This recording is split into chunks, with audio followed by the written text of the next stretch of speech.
आज हम बात करने वाले हैं एक ऐसे व्यक्ति की जो एक पेट्रोल पंप पे काम करता था और फिर बाद में जाके इंडिया की सबसे बड़ी कंपनी का मालिक बना।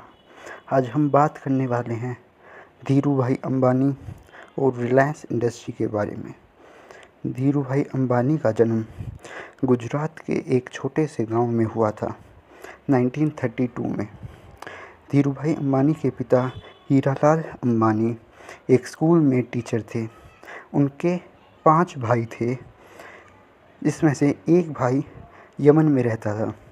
धीरू भाई अंबानी को पढ़ाई में कोई रुचि नहीं थी, इसलिए उन्होंने 5वीं कक्षा के बाद अपनी पढ़ाई छोड़ दी और कुछ काम खोजने लगे। एक दिन जब वो मंदिर गए तो उन्हें पता चला फरवरी और मार्च के महीने में मंदिर में हज़ारों श्रद्धालु आते हैं।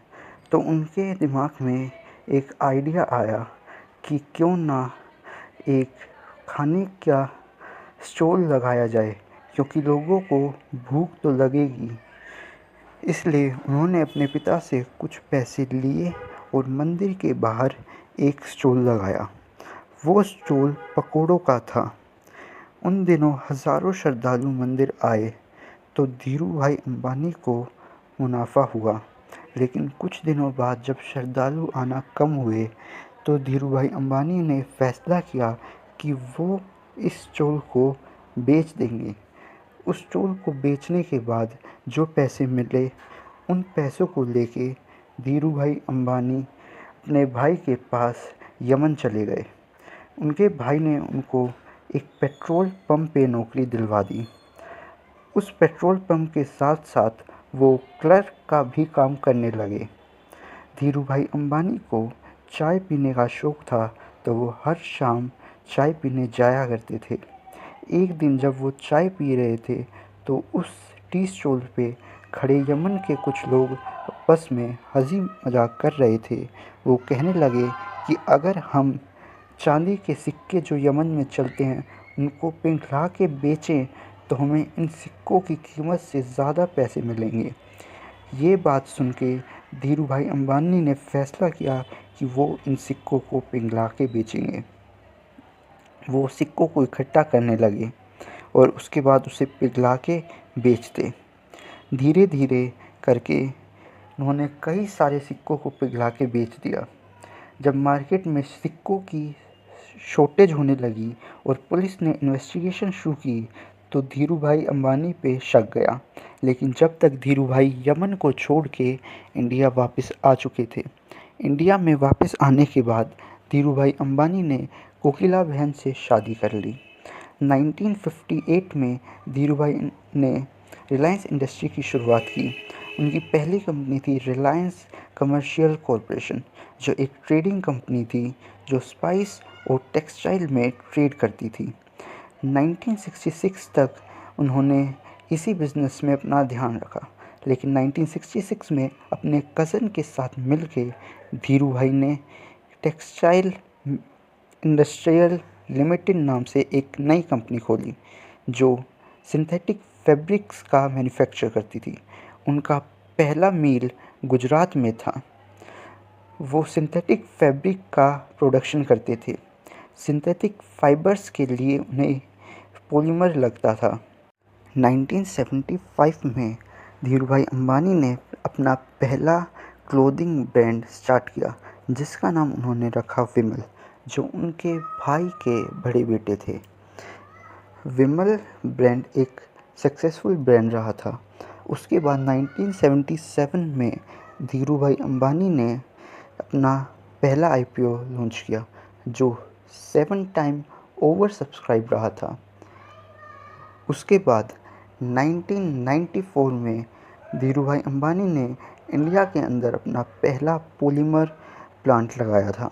उससे पहले वो फ़ॉरेन कंट्रीज़ से पॉलीमर मंगवाते थे और जो पॉलीमर वो फ़ॉरेन कंट्रीज़ से मंगवाते थे उसका कुछ परसेंट हिस्सा उनको दूसरी देशों में भेजना पड़ता था, उस वक्त की ट्रेड पॉलिसी की वजह से।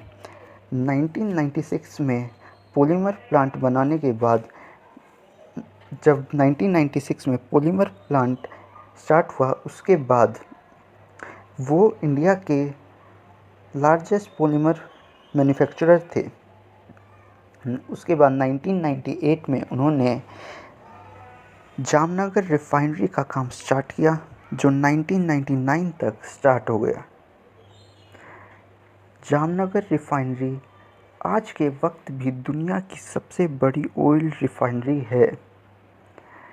आज भी 52% रेवेन्यू रिलायंस इंडस्ट्री का इसी जामनगर रिफाइनरी से ही आता है। 2001 में रिलायंस ने कृष्णा और गोदावरी रिवर के बेसिन्स में गैस रिजर्व ढूंढे, जो उस वक्त के इंडिया के लार्जेस्ट गैस रिजर्व थे। उसके बाद 2000 में ही रिलायंस ने एक फाइनेंस कंपनी स्टार्ट की, जिसका नाम रखा रिलायंस कमर्शियल फाइनेंस लिमिटेड। उससे कुछ साल पहले ही रिलायंस टेलीकॉम इंडस्ट्री में भी आ चुकी थी। रिलायंस ने यूएसए की एक कंपनी के साथ जॉइंट वेंचर किया और उस कंपनी से टेक्नोलॉजी ली, जिससे इंडिया में वो टेलीकॉम इंडस्ट्री सेटअप कर सके। आगे जाके ये कंपनी अनिल अंबानी के पास चली गई और आज के समय में ये कंपनी बंद हो चुकी है। और रिलायंस कमर्शियल फाइनेंस भी आगे जाके अनिल अंबानी के पास चली गई, जो आज भी उनके पास ही है, वो बंद नहीं हुई है। लेकिन हालांकि कर्जे में है और वो चुकाने की कोशिश भी कर रहे हैं। लेकिन अब हम आते हैं अपने टॉपिक पे वापस। 2001 में जब उनको ऑयल रिफाइनरी मिली, उसके बाद उन्होंने इंडियन पेट्रोकेमिकल कॉरपोरेशन को ख़रीद लिया, जो उस वक्त की सेकंड लार्जेस्ट पेट्रोकेमिकल कंपनी थी। पहली भी इनकी थी, अब दूसरी भी खरीद ली। अब आता है 2002, रिलायंस इंडस्ट्री का सबसे बेकार साल। इसी साल धीरू भाई अंबानी की डेथ हुई। दोनों भाई में कन्फ्लिक्ट स्टार्ट हुआ और 2005 आते आते रिलायंस इंडस्ट्री दो हिस्सों में टूट गई, Reliance group and Reliance industry. जैसा हमने कहा था, इसमें हम रिलायंस इंडस्ट्री की बात करेंगे जो मुकेश अंबानी की है। रिलायंस ग्रुप जो अनिल अंबानी की है, उसको हम आने वाली किसी और वीडियो में बात करेंगे। मुकेश अंबानी ने आने के बाद 2003 में धीरूभाई इंटरनेशनल स्कूल बनाया। अनिल अंबानी ने 2003 में ही कोकिला बहन धीरूभाई हॉस्पिटल बनाया। ये दोनों इंडिया के सबसे बड़ा स्कूल है और सबसे बड़ा हॉस्पिटल है। इसके अलावा बात करें, मुकेश अंबानी ने साफ कर दिया था कि वो सिर्फ ऑयल के ऊपर डिपेंडेंट नहीं रहना चाहते हैं, इसलिए उन्होंने रिटेल बिज़नेस में 2006 में अपना कदम रखा। 2006 से लेकर 2008 तक उन्होंने कई सारी स्टोर्स खोले, लेकिन वो 600 से भी ज़्यादा स्टोर बंद कर दिए गए। रिलायंस रिटेल एक फेलियर है, कई लोगों के द्वारा ये कहा गया। लेकिन मोटा भाई ने स्टडी करी और ये जाना कि लोगों को क्या चाहिए। 2013 तक दोबारा रिलायंस इंडस्ट्री 1400 से ज़्यादा स्टोर खोल चुकी थी। रिलायंस रिटेल्स आज के वक्त भी 26% से भी ज़्यादा का रेवेन्यू कंट्रीब्यूशन करता है। इसके अलावा रिलायंस रिटेल के आज के समय में 4000 से भी ज़्यादा स्टोर है। मोटा भाई ने जान लिया था कि रिटेल सेक्शन का डिमांड आने वाले दिनों में हाई है। मोटा भाई की एक खासियत बताऊं तो वो पहले ही जान लेते हैं कि आगे किस चीज़ की डिमांड होगी। अगर मैं धीरू भाई की बात करूं तो उन्हें पता था कि ऑयल की डिमांड फ्यूचर में है, इसलिए उन्होंने ऑयल रिफाइनरी खोली। टेक्सटाइल की डिमांड हमेशा रहेगी, इसलिए टेक्सटाइल इंडस्ट्री में आए। अगर हम बात करें मोटा भाई की और धीरू भाई की, दोनों अपने बिज़नेस को एक दूसरे के ऊपर इंटरडिपेंडेंट करते हैं। जैसे कि धीरू भाई ने एक टेक्सटाइल ट्रेड बिज़नेस से स्टार्ट करी, उसके लिए उनको दूसरे मैन्युफैक्चरर्स पे डिपेंड होना पड़ता था कि वो उनको टेक्सटाइल बना के दें और वो बेचें। लेकिन धीरू भाई ने खुद की टेक्सटाइल इंडस्ट्री स्टार्ट करी।